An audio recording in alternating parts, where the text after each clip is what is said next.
Things changes with time, but I learned this little hard way that you have to enjoy things alone. You have to be by yourself, right? You need to be dependent, but not so much, I would say, because it is your life at the end of the day. Hi, I'm so sorry. I think I was trying to just check something when you got logo, and this I accidentally can like and left from this session. I don't know.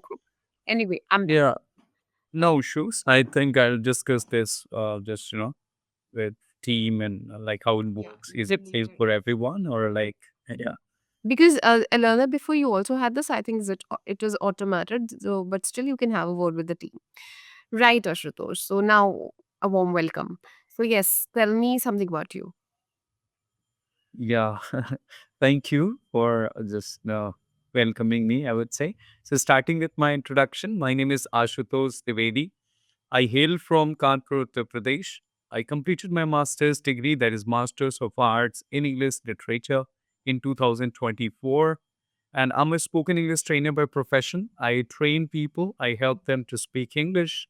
At the same time, I have a YouTube channel where I put conversations. I upload conversations over there. I think I have uploaded more than 500 videos. And I have around 24,000 subscribers at the moment.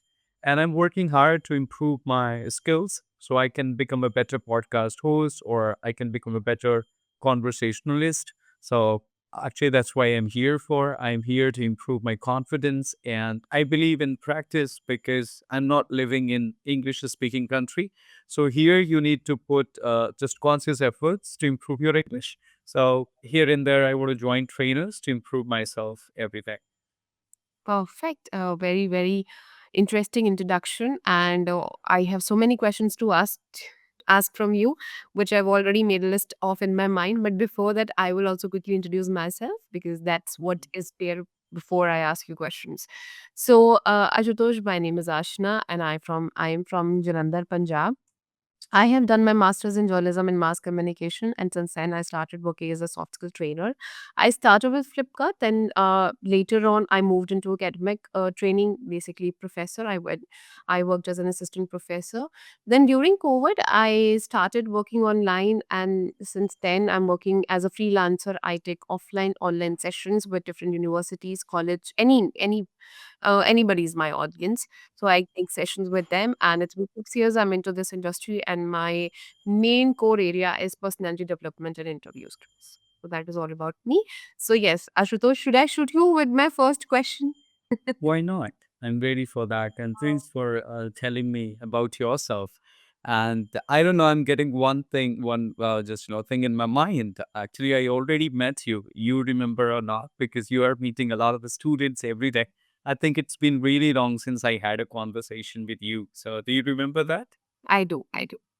Oh, that's We great. have had conversations twice, thrice, Yes. more also. I don't Conversations. know Yeah. that. Yeah. Mhm. Okay. So, Ashutosh, I wanted to ask you about English literature. I always wanted to do that. How was your experience when you got into those books, those authors, those writers? And I've heard from a lot of people, all of like my all sister-in-laws have done English literature. I have four sister-in-laws. They all have done that. And they always tell me that, it's very life-changing. I never get that. Why they say that. You can please elaborate on this a bit. Yeah, first of all, I want to tell you about the funny things about my actually education and academics.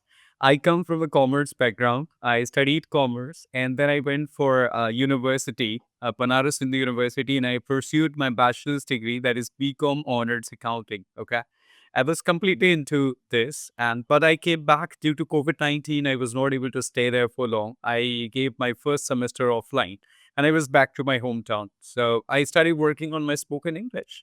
So I didn't do this master's in English because I was very much into it. To be honest, I wanted to do my master's so I can get time to work on my YouTube channel at the same time I spoke in English. Because what I heard, and of course I know, and I believe that many people I know who already have done masters in English, or some of them have completed their PhD, but is still they struggle to speak English fluently or confidently because there is no connection of like literature with your spoken English until unless you to go a very good campus or good university where you get a very good environment like international students or students from other states with whom you communicate in English. So I just wanted to get time for myself. So I just studied to get marks to pass my degree. Of course, it was really nice, but I never felt through the 2 years that I was very deep into the literature, because moreover, I was focusing on YouTube. As I already told you, I uploaded more than 500 videos. So it was time consuming, right? So you don't get a lot of time to go through a lot of things at the same time. So I was conducting sessions for my students. I was attending sessions for my YouTube videos and things. So I tried my level best, but later also I found myself into spoken English rather than going very deep into literature. So I don't have a lot of things to say about it, that I do like this writer, this one. No, it was only for getting marks and just getting a degree, because in India what matters a lot, that of course I know if you are very much into it you would like it, but most of the time you should have a degree. Even though as a spoken English trainer also, if you go somewhere, people ask you for this, like what kind of qualifications do you have, and if you say that you have masters in English, they will relate to it, even though they know that it is not going to help your spoken English a lot. So that's why this was the reason I completed my masters. Otherwise, I didn't have any idea, and I wanted to be just chartered accountant. But due to financial crisis and many more things in COVID-19, I was not able to pursue that. Interesting, interesting. So your story is very similar to mine. Even I've done bachelor's in commerce. But as I was always interested into communications, English or conversations, I finally gave up with all the commerce of 5 years of those debit and credit, and I went into with journalism and all. Right, right. So, when it comes to conversation, as you're spoken English trainer, you have been Mm. taking sessions also, you have uploaded so many videos. So, what few things you can tell me that you've learned about spoken English or conversation or communication as such in the last years of your experience? Yeah, well, first of all, practice matters a lot. It's not all about like you just achieve the fluency and then you have to just, forget like English. You can't just, if you're not going to speak, then also you are going to be a very good speaker. That's not true. You need to be in continuous practice. That's what I know. If you just suppose at this moment, if I wouldn't speak English for 6 months or 1 year, I'm sure that I'm going to have that agitation. I wouldn't be able to present myself confidently in front of students, right? It's all about consistent practice. That's what I learned. And language is something which you can't be perfect at. Every single day you come across a lot of words, a lot of things. Even though day before yesterday we were fighting, like yesterday we were fighting with the friends, and I want to confirm with you as well. Like as far as I know, the word backbiting, I think you might know, right? When we talk about someone else or just gossiping kind of stuff, that is backbiting. But my friend was, even though he was playing a song and showing me that it is not backbiting, it is backwitching or backbitching or something. And I was not agree with that. Like I think it was really odd for me to accept it that it is backwitching. Either like it's backbiting as far as I know. So that is there. So that's what till now I get a lot of words and a lot of things which I don't know or people tell me in a different way. So I have to check that. I have to learn all those things. So that's what I learned. And as a trainer, you get a lot of students with whom you have to learn together. At the same time, you have to learn that what kind of learners they are. Every learner is not safe. Like when you go for one-on-one sessions in group classes, what happens? You have a particular schedule or just curriculum in the syllabus. You go for it, and students also don't get a lot of personal time. But when you go for one-on-one sessions, like suppose you are here with me right now, so you have to analyze like what kind of student I am and what I need, what are my needs. Okay, it's not like whatever you are teaching throughout the day, you will teach me as well. So Exactly. that also you have to just I would say learn that how to adjust with the different learners. That's what I learned as a trainer. Every time some people need reading because they make a lot of pronunciation mistakes. Some people have like maybe their speech problems. I'm training a student nowadays. He's from Odisha, so he suffers while speaking, not English only, like Hindi, Odia, whatever the language is. Maybe like he has some problem from the birth, since birth. So I have to focus more on the reading for him so he can pronounce words correctly and he can come out from that struggle. At least he can be better at that. So that's what I learned. And there are many more things which you learn as a trainer. Being a student and being a learner, it's always like, yeah, you want to master everything, but being a trainer, you have to learn a lot, and you have to always ready with the kind of mindset that whatever kind of people come to you, you have to help them. Exactly. So true. So true. I totally understand. Whenever when I started with soft skill training, that's the first thing I remember I learned, or I thought that is important, that you keep changing with the kind of audience you have. You cannot have a same set of methodology or teaching practices with every student. You have to change with the learner. If you are teaching the kid, if you're teaching with the students of ages like you and older people, you always have to change your methods and methodologies. Agreed. So now let's play a quick game. Okay. So I will speak up an emotion. You tell me when was the last time you felt it, or maybe when. What is that emotion for you? Any regular thing that makes you feel like that? Okay.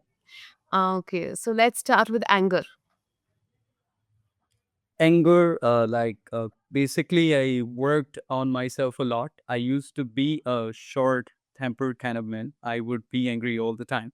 But so my mother always would also tell me that you have always anger on your, like, eyebrows, because it shows like when just I used to be. But nowadays I am not. But reason I get angry a lot when things are not happening on time, especially like if any event is scheduled. Or yesterday, just I told you that I was with my friends, and there was a ring ceremony of his sister. So my friend's sister. So I was able to relate to it, because when things are not happening, we asked them to come at 4 or 4:30 or 5, but they came at 9:30 or 10. Suppose like it's a ring ceremony and it happens at 6, 7 in the evening, not at night. It's not marriage, right?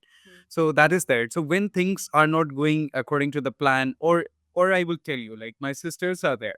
So whenever I ask them, like we have to board a train or we have to take a train to travel, always I have to say to my sister, it's 10, you have to leave at 9:30. They would say, okay, like, it's not like train will wait for them, but we have to always tell them. So that is quite frustrating me when things go on.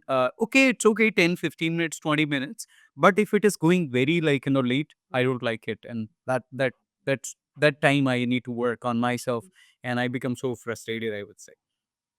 Okay. Okay. When you were talking about the ring ceremony, something stuck to my mind as well. Actually, my barat, as you call, came on the wedding day. They were supposed to come at 2 p.m. Max 3 p.m. We assume that okay, it could be 3 p.m. because it was a sundowner of Fairas. They came at 8:30. Oh my God. Even 9, they entered the hotel at 9, and I remember I was so furious. I was so angry that the whole moment is spoiled as you think of having photos with sunsets and all of that, and everything is now spoiled. You are doing the same fairas in the night as everybody, but I was very keen on having those sundowner pictures, or because it was an open, the everything was set up in open at the Okay. so the setup was amazing, but it couldn't work as I imagined. I'm still till time I keep telling my husband, you were late on that day, you were late on that, and then keep telling me, I'm sorry, it's been so many years now. Please leave me. But this always tucks me whenever somebody talks about time. Now this incident always come up in my mind. Okay. So yes, a quick question to you related to that. As you were bride, and actually when things actually you are ready with the clothes and everything, and a lot of emotions and things going on, right? Not Yeah. something like you're getting the person, or many things like after marriage, a lot of things are there which change, right? Within day or two, right? So how was your feeling, and what kind of emotions were going on like at that time?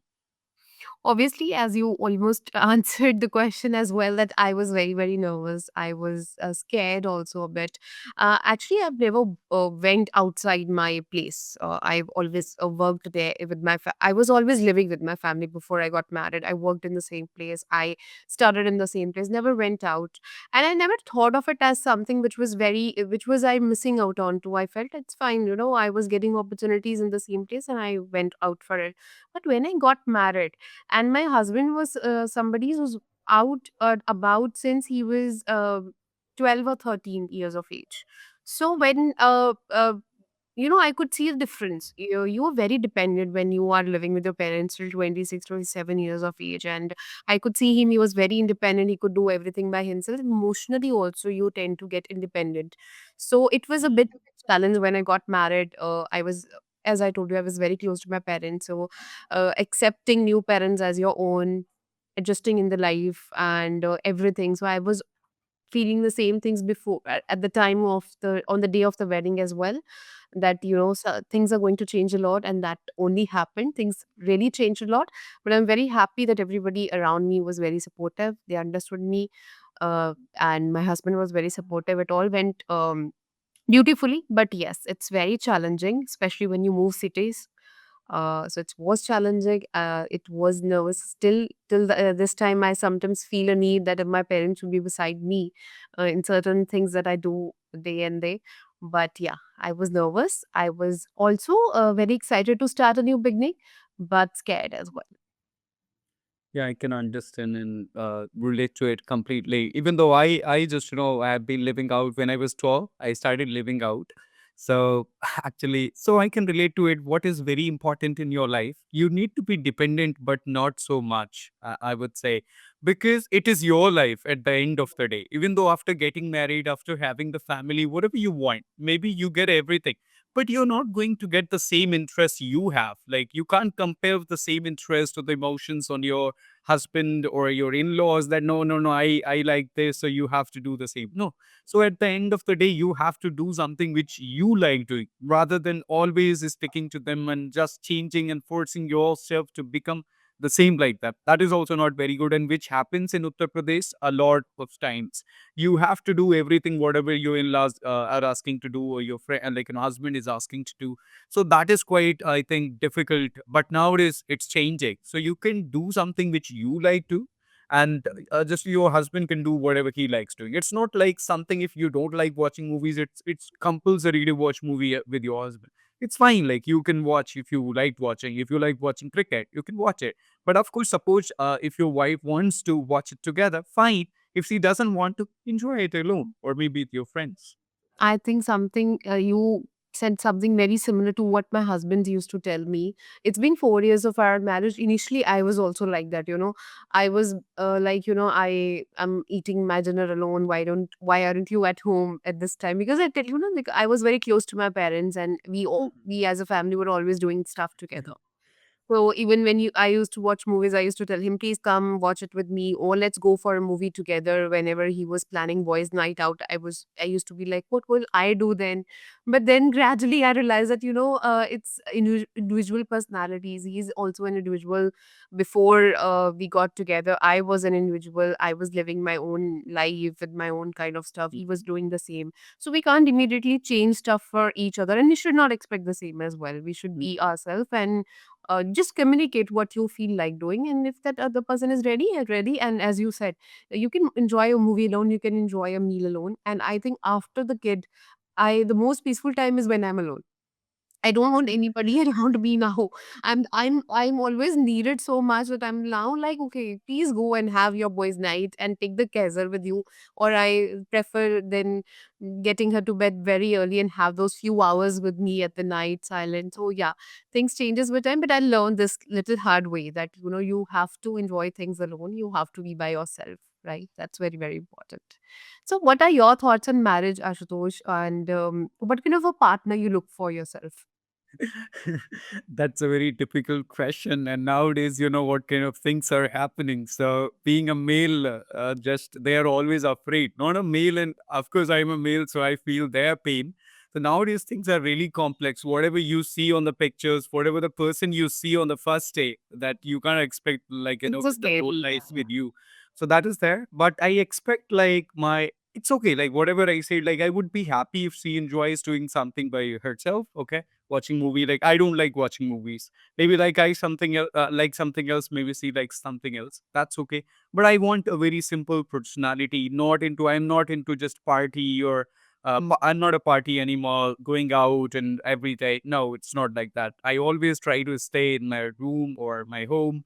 Whenever I go home, also, I avoid going to my town. Also, if I stay there for 10 or 15 days, I would be there at my home. okay, with my parents, my sisters. That's it. I don't feel like, no, today I will go to this Kanpur, tomorrow I'll go to Lucknow, next day I'm planning to go to Kolkata. No, I'm a kind of person who want to stay in one place, either here in Kanpur city, I'm living on rent, or if I go back home, I will stay at home, just for 10 days or 15 days, whatever the time is.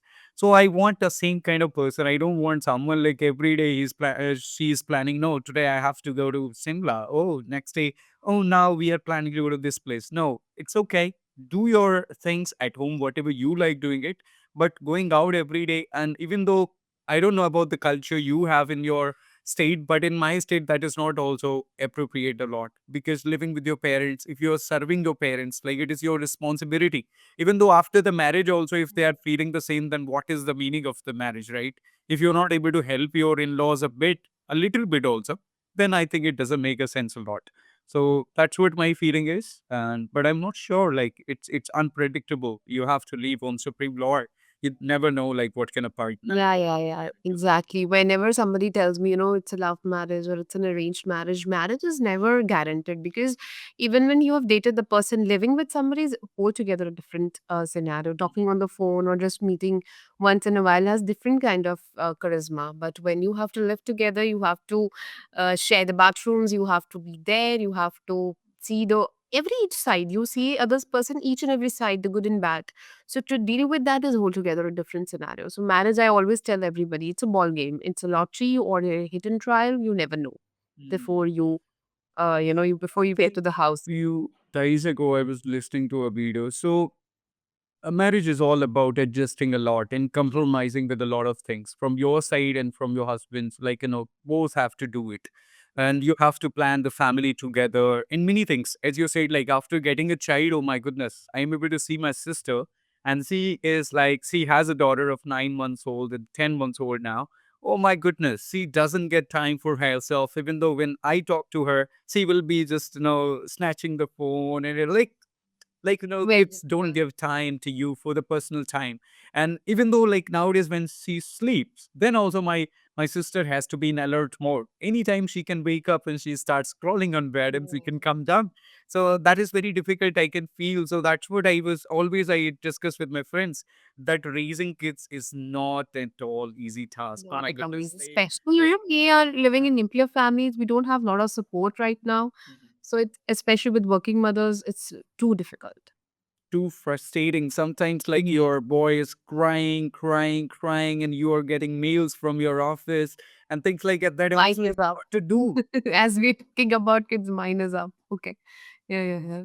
Yeah, so I can understand. And but of course, just salute to the ladies, I would say, because most of the time they are taking care of the kids. I don't know. In few families, the husbands are also taking care of actually them, but it is very very difficult for them. Yeah. Exactly. So my daughter's nap time is there, and as we're talking, she woke up. But anyway, exactly, Ashutosh, marriage is, as I told you, just please ignore the background. Marriage is altogether a different ball game. Finances you have to discuss. You have to discuss family. You have to discuss, the family you're going to raise, the family you already have, and a lot of other things. So it's very, very difficult. And nowadays, a lot more. Yes. So that's what his life is after kids. He have to manage. So I was asking you, are you alone at home or just No, my mother-in-law is there, but she was also speaking. And anyway, anybody is there with your child is always running to mama, mama, mama when she wakes up and or when she needs food. It's always yes, exactly. but she's little grown. I wouldn't say grown up, but she's little sensible now. She's 2.7. She understands that I'm taking a session or I'm working or anything like that. She sits with me quietly. Now that is what she's doing. So she was in the room. So it was dark in the room. She was napping. So usually she wakes up at around 6. So she woke up a little early today. That's happening. So Ashutosh, it was really, really amazing to talk to you after a long time. I think it's been long that I've had a conversation with you, and it's always pleasant to have a conversation with you. Talking about your feedback, I think you have grown a lot. I remember our conversations before. Your pronunciation, your accent, everything has changed a lot, has grown a lot. When I say change, it's a positive change. And what you have to say about the session or about the conversation? Okay, okay, now you can take care of your daughter. I can feel that. And actually, maybe we will discuss in the next session Sure. because that is very interesting to discuss as a mother. So, okay, thank you. Bye Thank bye. you so much. Bye. Take care.